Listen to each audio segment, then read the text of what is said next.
Assalamualaikum warahmatullahi wabarakatuh. Perkenalkan saya Selina Rizka Amanatullah dengan NIM 43423105 dari kelas Teori Cloud Computing C2.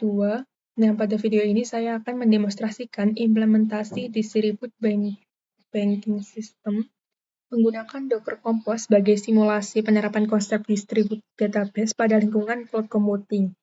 Nah, sistem ini dibangun yang terdiri dari Ning sebagai load balancer, kemudian dua web sebagai flash yang berbasis flash, kemudian dua database master, dua database slave, dan mekanisme database sharding. Kemudian ada simulasi distribute transaction dengan rollback, kemudian penjelasan mengenai struktur project-nya. Nah, di sini saya akan menjelaskan mengenai struktur project. Nah, project ini terdiri dari beberapa bagian utama.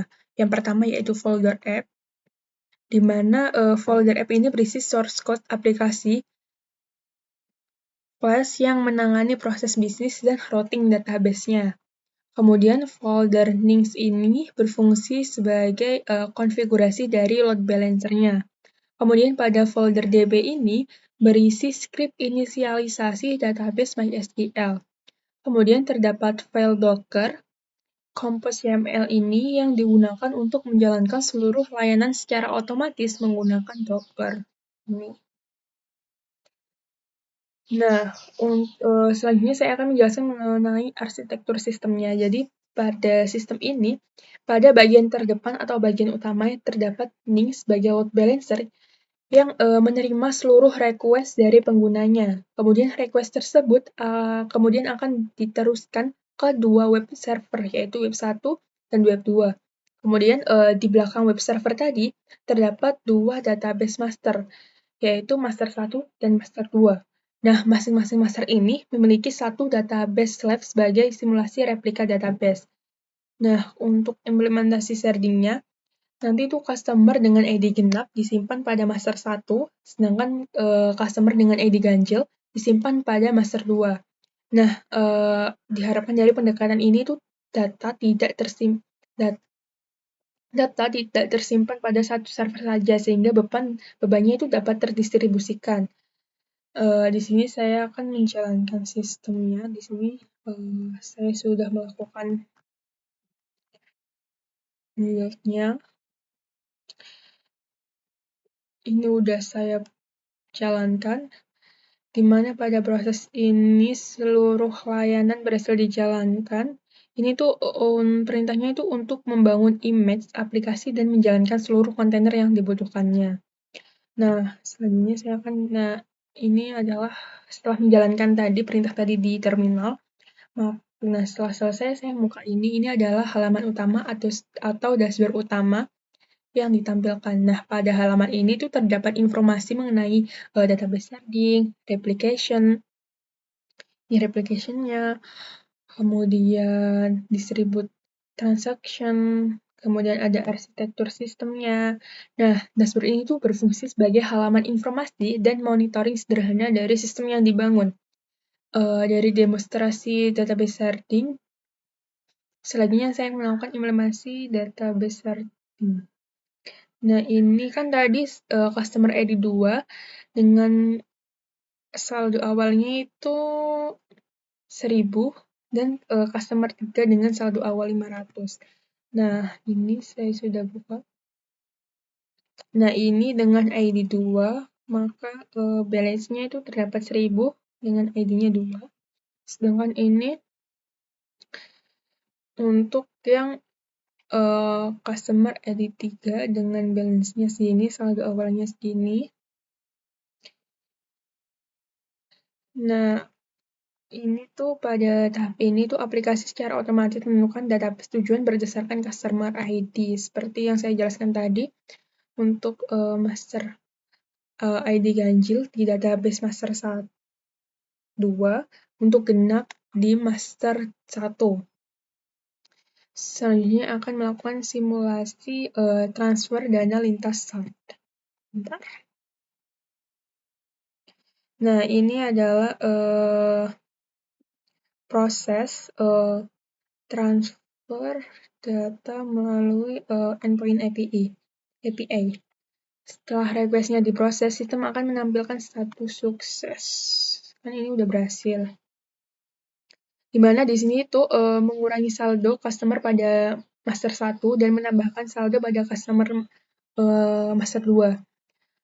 Karena transaksi ini melibatkan dua SAR yang berbeda, maka diperlukan mekanisme distribusi transaction untuk menjaga konsistensi dari datanya. Nah, karena ini udah berhasil, balik lagi ke sini. Nah, ini setelah dilakukan atau setelah di refresh, ini kan yang belum di refresh masih 1000. Nah, setelah tadi melakukan refresh kan ini itu dikurang,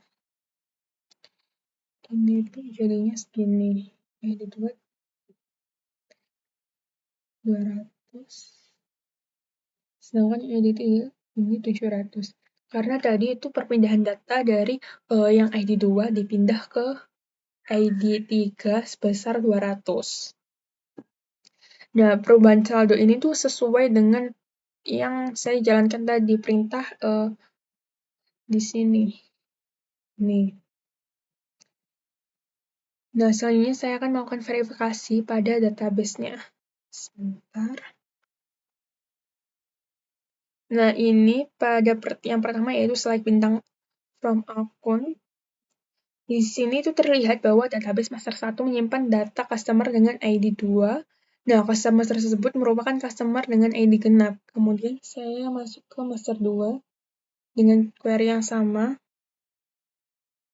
Nah, di sini di master 2 itu terlihat bahwa customer dengan ID 3 atau merupakan customer dengan ID ganjil.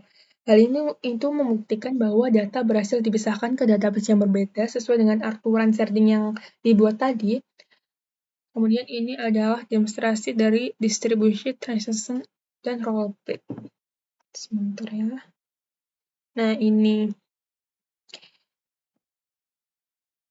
Nah, di sini saya tuh mencoba melakukan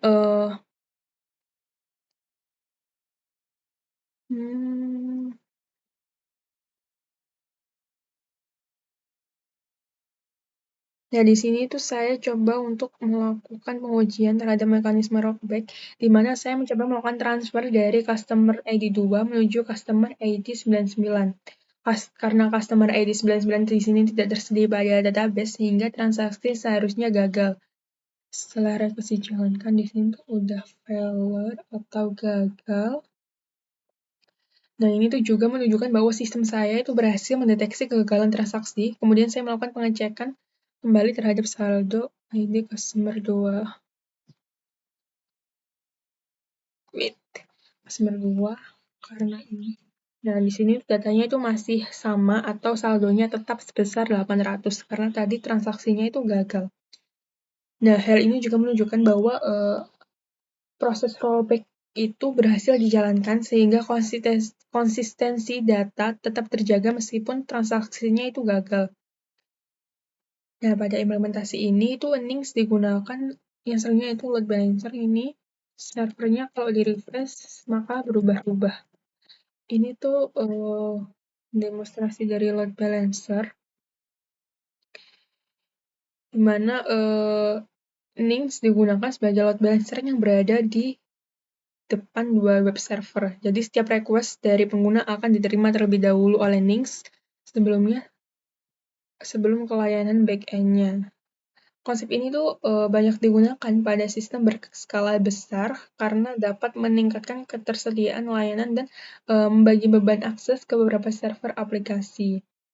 Nah, dari hasil praktik saya dapat disimpulkan bahwa berdasarkan hasil implementasi dan pengujian yang telah dilakukan dapat disimpulkan bahwa Docker Compose berhasil digunakan untuk mengelola seluruh layanan dalam bentuk kontainer. Kemudian database sharding-nya berhasil diterapkan dengan memisahkan data customer antara ID genap dan ID ganjil. Kemudian transfer antar data juga berhasil dilakukan melalui aplikasi backend-nya.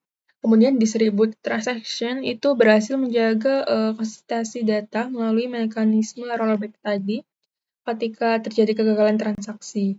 Nah, di sini juga yang terakhir load balancer, di mana Nings berhasil digunakan sebagai load balancer pada arsitektur sistem.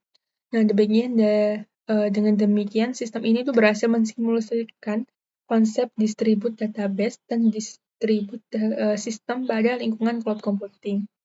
Sekian presentasi dari saya. Mohon maaf bila ada salah kata. Wassalamualaikum warahmatullahi wabarakatuh.